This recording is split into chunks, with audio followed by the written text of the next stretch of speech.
Today, I'm going to talk about more resources that you can find on Google for doing scholarly and academic kind of work. So today's topic is what can you get from Scholar, what can you get from books, news, all of the other things we can do as well. So Google's got a ton of resources, and what we'll do today is talk about some of them and actually see what we can do with them. So here we are on Google homepage, and what I want to do is go immediately to Scholar. I can click on the Scholar tab, and that takes me to Scholar, and I'll do a search like this, coral bleaching. Here are the results. We start at the very top. You see something from 1999, something from 1993, just below that, and so on. One thing to know is when you do an open-ended topic like this, coral bleaching, the results are returned in rank order. That is, we compute what order we think are the most relevant articles to you and order them from top to bottom like that. You can see over here on the right-hand side, there are about 19,900 different results. That number will change day to day, moment to moment, but for right at the moment, there are roughly 20,000 different articles. The question is, how would you sort those? Answer, what we do is compute the relevance of that based on the frequency with which people look at these articles and the connections by which these articles are connected to other articles. We're trying to do the same thing we do with PageRank. This is a Scholar rank kind of result.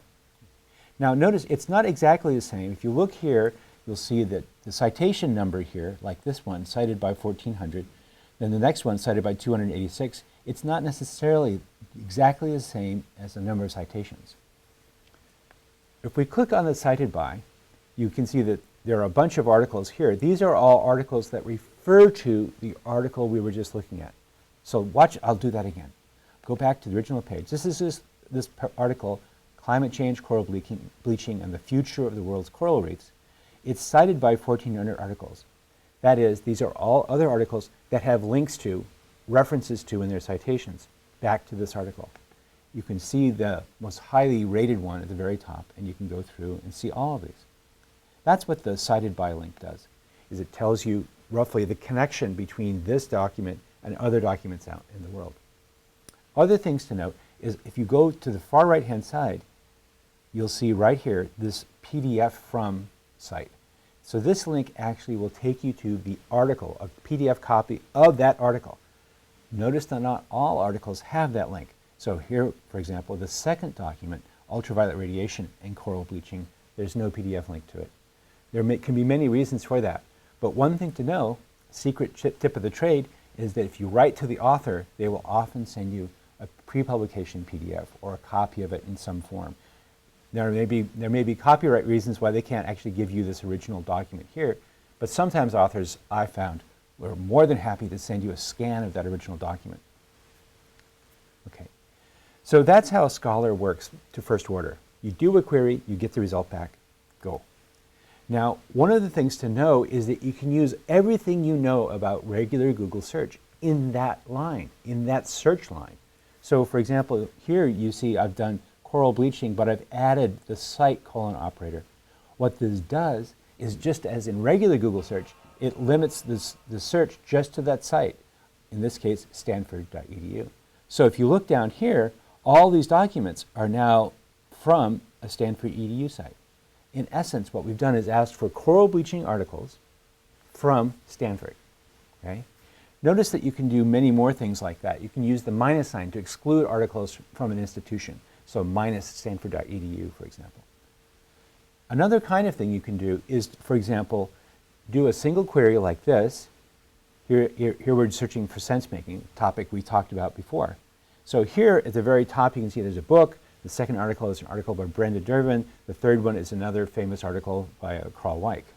Okay.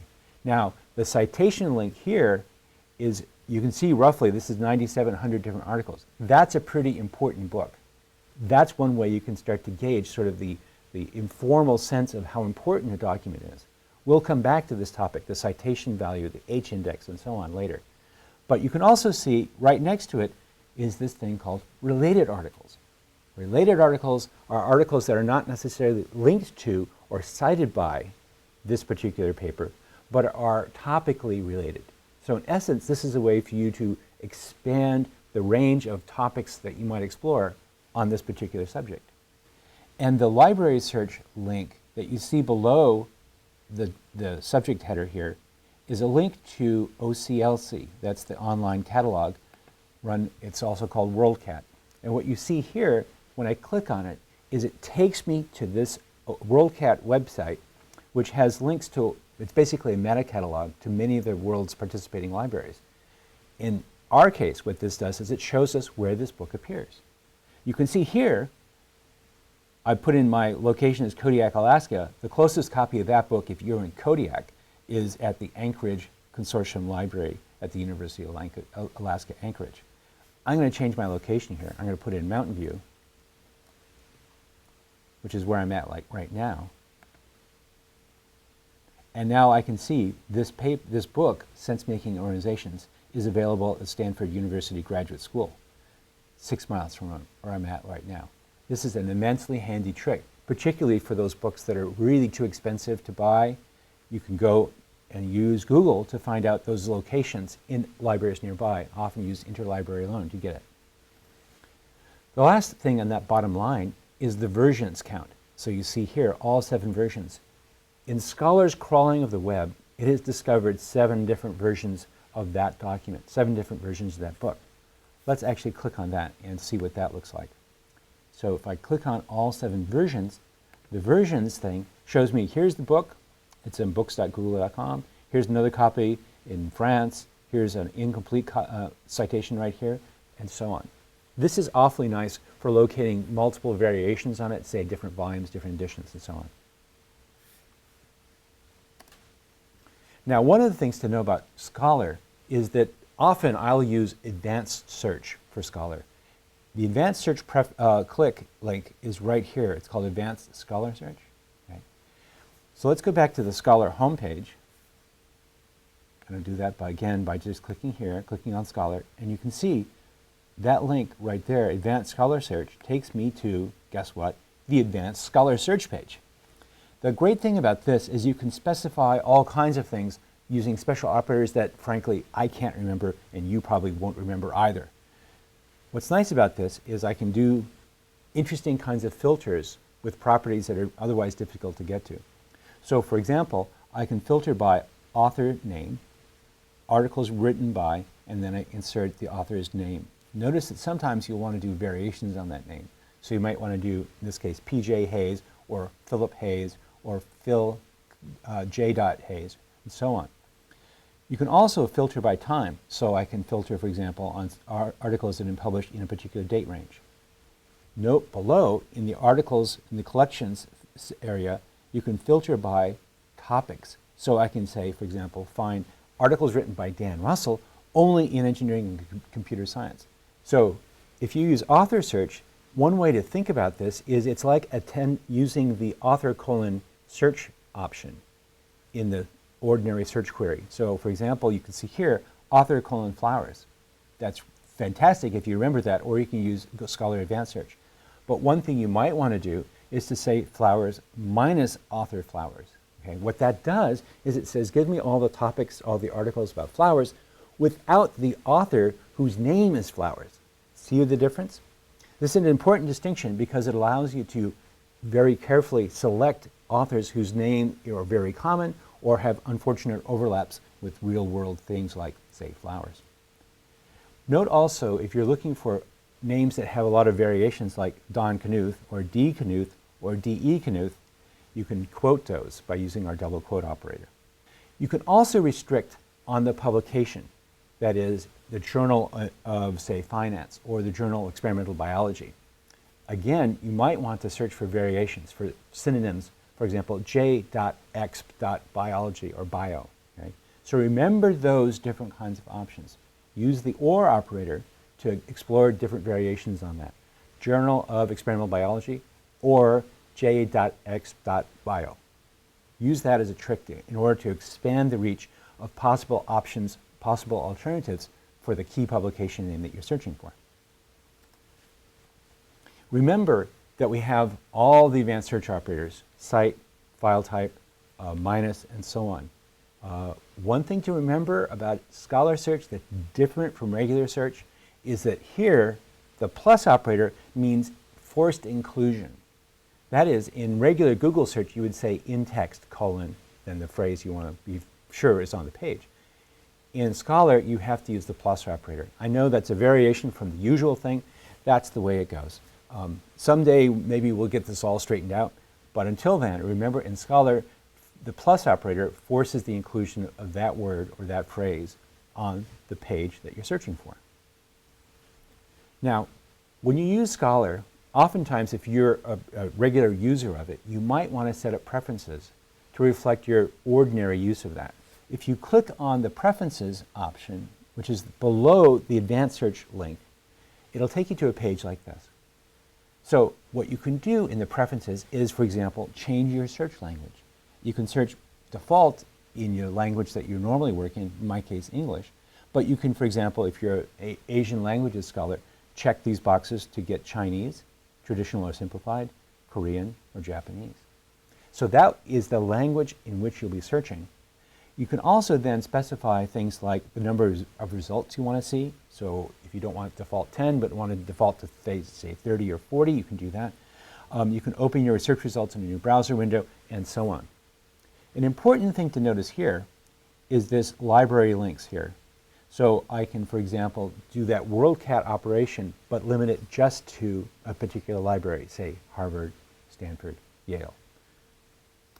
One thing to note is that when you get all done with these different options, say exporting your citation into BibTeX or searching legal journals, you have to save the preferences. Don't just hit the back button. You might select all these preferences, but be sure you see in the lower right corner the Save Preferences option. Don't forget that. Otherwise, all your work will be been for naught. Okay, now, one of the things you can do is if you go to this URL /searchbox, this gives you an option for actually adding these custom searches, like you see right here, the Google Scholar with the search box to the right or just below. You can actually extract that HTML and use that to embed the Scholar search onto your website.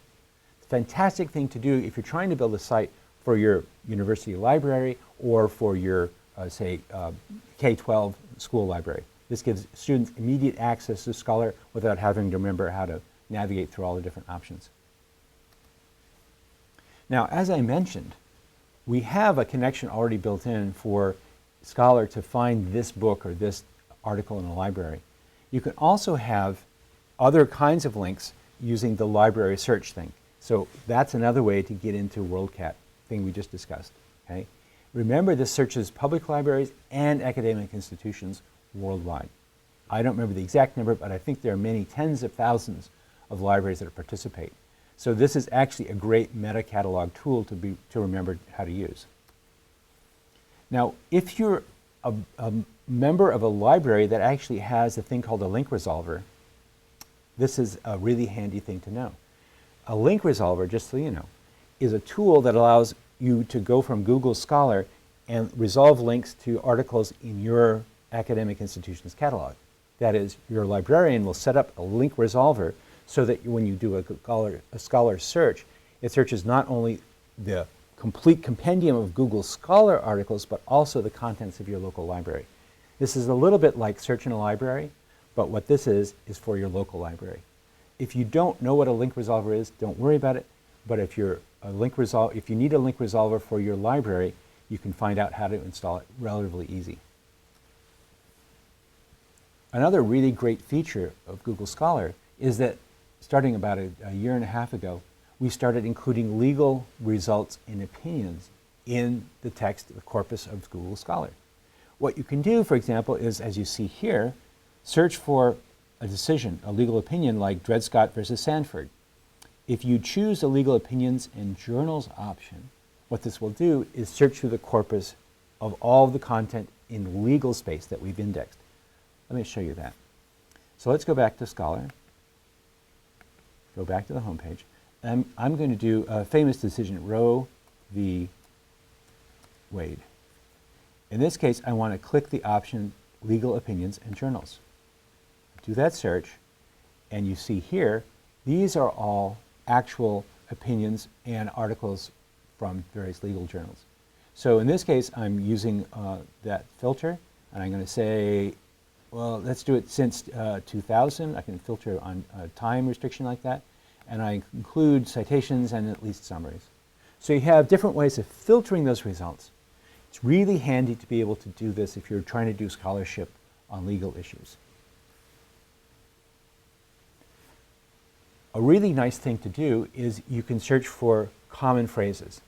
One of the things about the way law is practiced is that they use these sort of boilerplate or stereotypic phrases. Here's one: a reasonable expectation of privacy. Double quote that phrase and you'll find every instance of that phrase within the legal journals and opinion space. So this is a particular kind of phrase that you'll see in multiple articles. So if you do that, you can instantly find all the references to that. Now, here's the trade-off. Google Scholar is open to you. It's free to use anytime, any place. Trade-offs are that first, it doesn't have an easy way to look for really important legal issues. So for example, Westlaw has this feature called KeyCite, which automatically extracts out the specific issues and authorities. Google Scholar doesn't have that. Google Scholar also does not have a way to shepherdize case material, case information. Lexis has a nice tool called Shepherd Citation Service, which allows you to determine if a particular finding is still good case law or not. So in Google Scholar, you have to go through and actually manually do that check. This is a function that we don't have yet. This is one of the reasons why you still might want to use those paid services. Two more restrictions to keep in mind. Federal case law in Scholar only goes back 80 years. On the other hand, if you need case law that goes back more than 80 years, you probably have bigger problems. Second thing to remember is state case law goes back only 50 years. We're working to actively push those boundaries farther and farther back. But remember, if you're looking for something from, say, 100 years ago, state case law, you're not going to find it in Scholar. But check back, those boundaries will change. Now, one of the things that Scholar also provides is a function called citations. So let me show you what a typical citation would look like. Now, here's one for a scholar I picked who has a pretty well filled out one. This is a pretty typical one. You have the scholar, his affiliation, the citations since 2006, the past 5 years, and you can see here a little bar chart for citations to those articles. Below, you actually have a list of the most highly cited articles this person has done, and in theory, this is a complete list. Okay, let me show you another one. I'll show you, that was a typical scholar. Here's a very high-end scholar, Richard Feynman, you probably heard about, who has, in this case, an astounding 45,000 citations. Now, since he passed away a few years ago, the number of citations since 2006 is going down a little bit, but he's still a highly cited author. Here's an interesting thing to note. His H index and his I-10 index, these are measures of how influential a scholar is. You can, if you roll over it, it'll actually give you the definition here and pop up a little pop-up definition here. So 51 and 79, those are extremely high numbers. And you can see the lectures and the things that have been really important in the field. Just for contrast, because I know what I do, I'll show you here what it looks like when you're actually looking at a typical computer science researcher. My H index is nowhere near 59, but I have a fair number of articles, and you can see the sort of citation index growing over time. So that's an idea. You can look at scholar citations to actually understand what a particular scholar is doing. This is really useful when you're trying to understand an area. So, for example, let's go back to coral bleaching. I might want to identify some of the scholars who write articles about coral bleaching and see what other articles they've written, what their citation index is, and what co-authors they have. This is one way to do it. Okay, let's turn our attention now to news. As you know, Google News is an aggregated feed from many, many different resources. We have about 65,000 different feeds that we take from around the world. We integrate them and pull to the top the articles that are most reflective of a particular story. These are updated constantly, so when you go to a page today, it will be different than, say, when you went to it 4 hours ago. It's kind of constantly updated. Think of it as the front page to a really global newspaper that's constantly being updated. One thing to know is it's being updated by algorithms rather than by human editors. So it may not reflect exactly the bias of a particular place, but it is a nice sort of global aggregation of content. On the other hand, if you're logged in, you can personalize the paper to your interest, and that's what you're seeing over here on the left. Here we see a bunch of top stories. These are filtered based on the things I've looked at before. And before you ask, the reason Britney Spears is in there is because that's a common search query we use at Google. So when we're testing, that's why Britney Spears appears so high in my, my list here. But you can also see that I live in Palo Alto, so my newspaper, my web feed, I have a bunch of specialized content for Palo Alto. Okay, so that's how news works. How can you use it to get your task done? Well, one of the things you can do with news is filter by time. So just as you can, for example, in Regular Scholar, filter the scholarly papers by time and year, you can filter at a more granular level on news by filtering within the past hour, the past 24 hours, the past week, and so on. You can also give custom ranges here. So I want to search just from, say, January 1, 1945 to December 31, 1946. You get just that 2-year period. One thing to note is this set of options on the left-hand side, these time restriction options, will change depending on the query. So this is now today's current topics. I'm going to search for, say, Japan. And you'll see the left-hand options here change quite a bit. Let's do a different topic. Let's say do Africa. And you see we have a different set of options here. These options are reflective of roughly how much content is generated within that period and the kind of queries that people do over time. So this is a measure for where the interesting bits are. In this case, for Africa, just over the past, say, 4 or 5 years. One thing to know is that Google News has a set of newspapers that have been archived. These are papers that have been scanned in and OCR'd so that you can actually do searches across them. So if we go to this site right here, news.google.com/newspapers, you can see we've got a fair number of articles of these are different newspapers that have been scanned in. So I'm going to find the San Jose papers. And here we go, San Jose Daily News.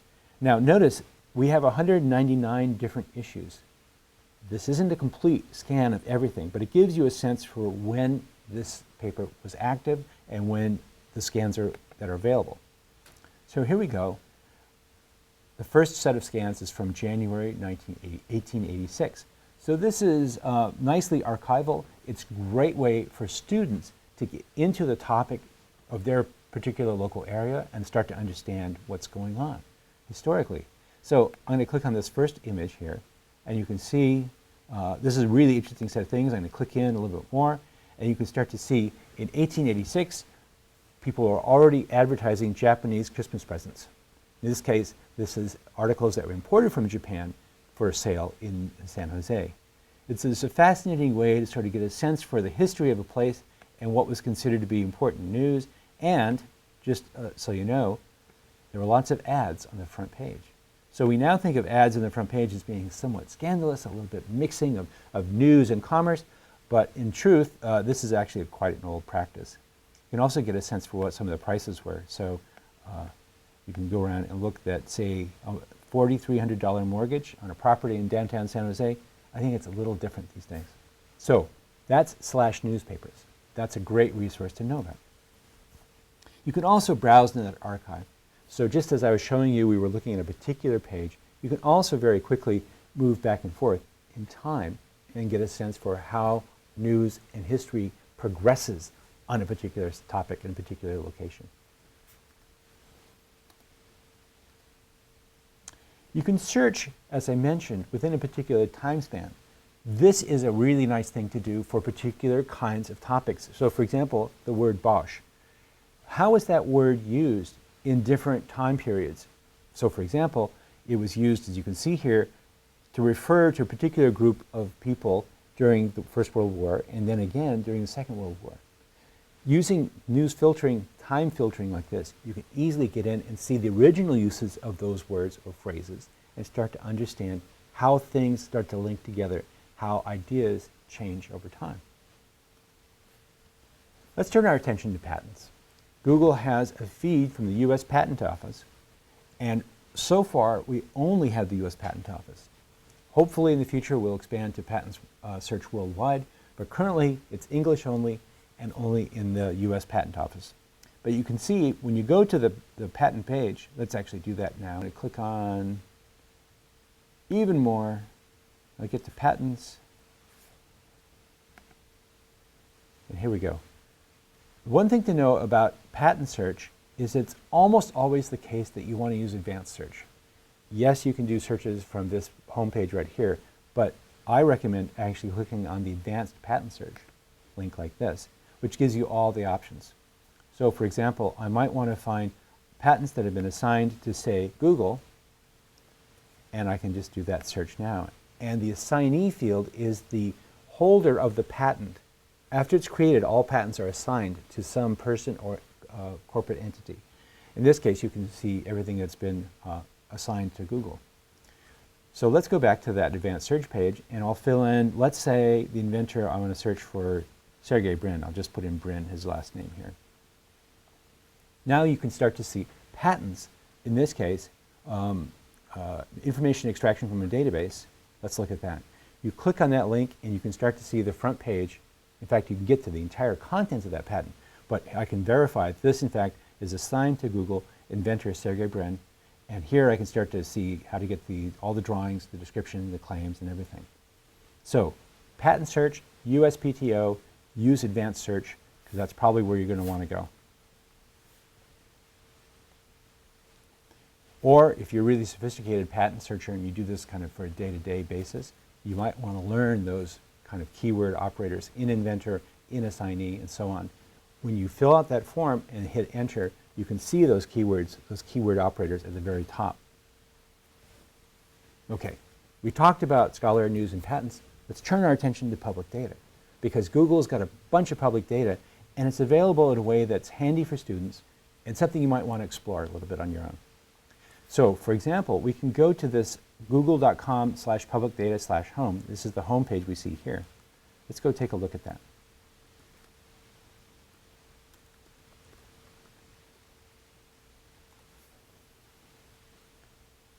The first thing I might want to do is to look at the directory to get a sense for the kind of public data that's available.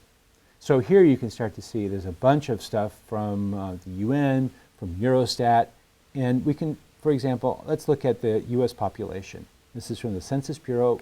We've uploaded this data, created a data set, and now you can visualize it. I'm just going to compare, let's compare it by state. I click on the state link there.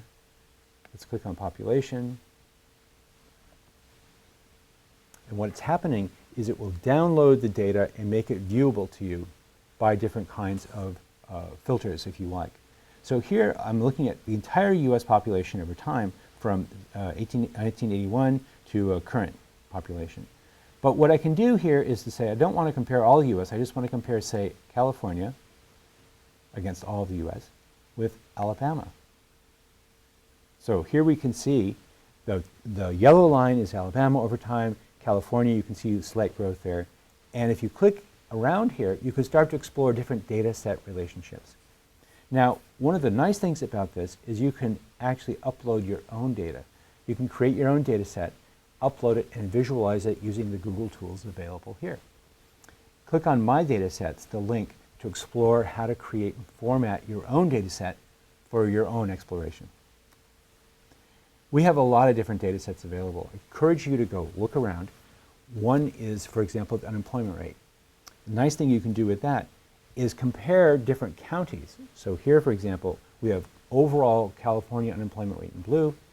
Now I've shown how to look at Santa Clara and Imperial County also on that same graph.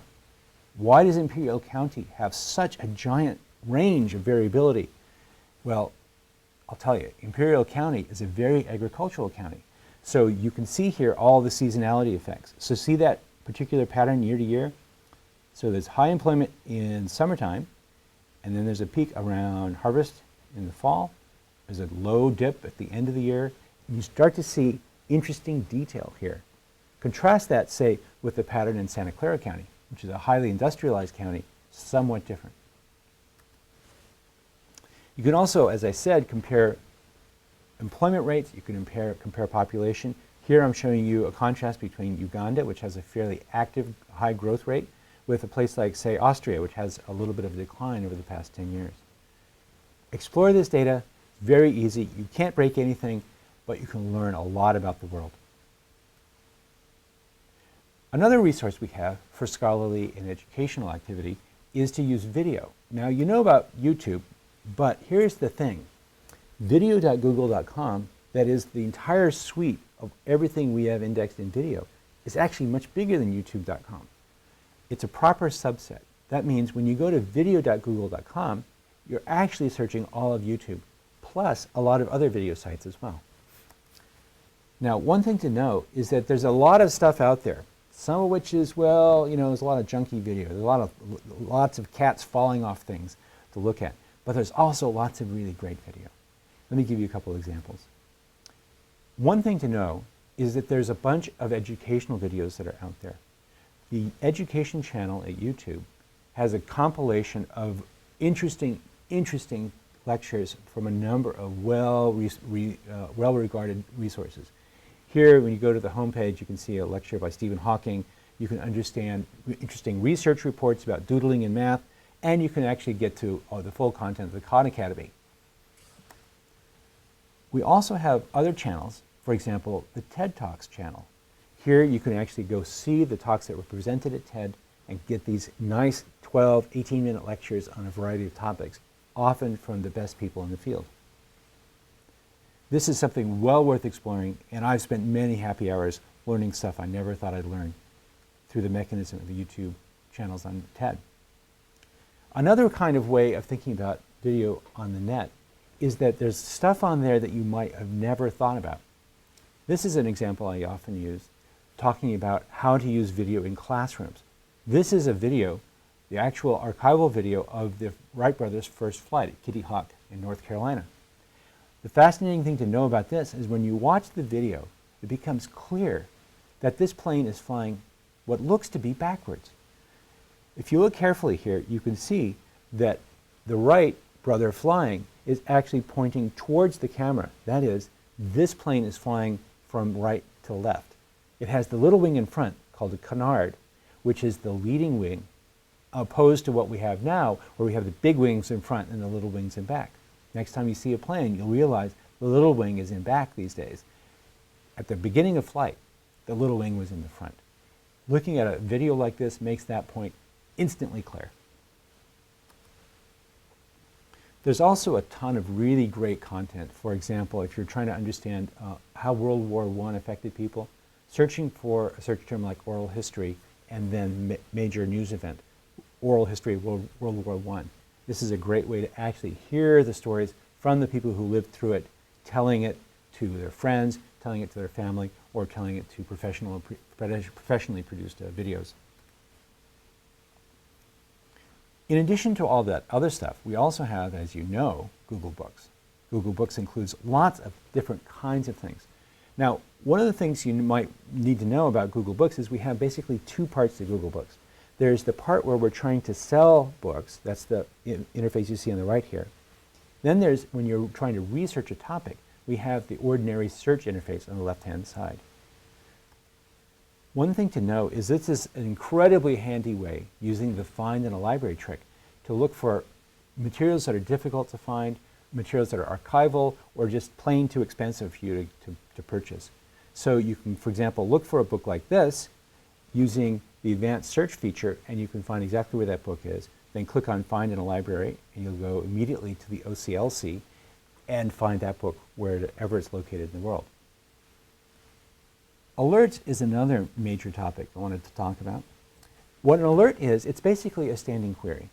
It's as though you sat down every morning, first thing, and typed in the query, looked for what was new in the search results, and then emailed it to yourself. That's what an alert is. What it will do is allow you to scan the news, scan through groups that are online, scan through webs, scan through video, and so on. So what it basically allows you to do, as you can see here in the interface, is you type in a query, the kind of query you would like to run every day, choose how you would like to see it. You want to scan it over everything, you want to see the result once a day, and so on. You can basically set this filter to run every day. So I have a bunch of these things running. Let me actually show you this. Google.com, and the way I get to it is I search for alerts. I search for Google Alerts. I click on the first link here, and here I am. I'm at my personal Google search alerts. So I want to create a new one.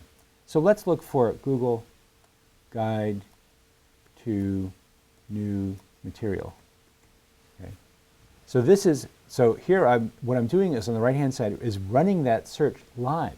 So in this case, there were no results. So this is not particularly good or interesting kind of search to do. So let's just take out the Google there. And what I want to find is Guide to New Materials. So for example, nanotech. Okay, there's no results for that. So let's take off the nanotech. We at least had something there. Now if I say create alert, what this will do is will mail me the new updates that Google finds every day on this topic. Really handy when you want to monitor what's going on in a topic of interest to you. It's like having your own personal news agent go and find this stuff and give it to you daily. So let me wind up here with a couple of quick comments on other systems that are out there that you can use for scholarly searches. This is a very big topic, and I'm only going to touch on a couple that are really interesting. There are many, many other kinds of resources to know about. The first thing I want to point out is that Microsoft also has a version of Google Scholar. Theirs is called Academic Search, and it has a couple of nice features. Here, for example, you can see my set. You can compare the Google Scholar results with this. This is the same person. You can see that they order their publications slightly differently than we do in Google Scholar. They give you a slightly different way to view the results over time. They also compute the index, so you can see the G index in this case and the H index, slightly different. Why am I showing you this? Because sometimes it's useful to take different perspectives on the same topic. So if I'm searching for something and say a topic I'm interested, say coral bleaching, I might want to come to Academic Search and see who the important authors are there, compare that, contrast that with what Google Scholar says are the important authors. You can often find leverage by triangulating multiple perspectives on a topic. Academic Search also has an interesting way to look at connections between authors. So in the sciences, there's this funny thing called the Erdős number, named for Paul Erdős, this mathematician right here on the right-hand side of the screen. My Erdős number is the shortest path between co-authors who've written with another person who've written ultimately with Erdős. So I wrote a paper with Tom Gruber, who wrote a paper with Matthias Müller, who wrote a paper with Ernest Neubauer, who wrote a paper with Paul Erdős. Therefore, my Erdős number is 1. Nice way to sort of visualize that. You can also visualize how I'm connected to other co-authors. This is a way of sort of expanding along that citation path. So you can see people who I've worked with a great deal are, for example, Malcolm Slaney, there's Tom Gruber, Andreas Dieberger, and so on. These, if you start to follow these other authors, can give you other perspectives, other ways that they have expanded on a topic. So this is a neat way to sort of see who else people have been working with. Put your favorite author in the center and see who they've been writing with. Another system that's worth knowing about is Wolfram Alpha. You can go to the Wolfram Alpha site and learn all of their examples, but I just want to show you one to give you an illustration, give you a flavor for how it works. In Alpha, it's a great resource for doing science, technology, education, and math kinds of material. For example, you can do a query like this one. The weight of a sphere of water, 2 microns in diameter. I type that in, and it gives me this very nice result. It tells me it's 4.19 times 10 to the minus 12 grams. Tiny little weight. But what's nice about this is it gives you an explanation for how it reached that value. So here, the weight of a sphere, and you can see it's showing you the assumed diameter, which extracted properly from my query, and the material that it's working over, which is, let's say, water. That gives you a guide that's actually interpreted your query correctly. Again, valuable resource for doing fairly high order math. You want to do, say, a regression over a small number of values, come to here and you can get it very, very quickly. It's worth exploring in and of itself.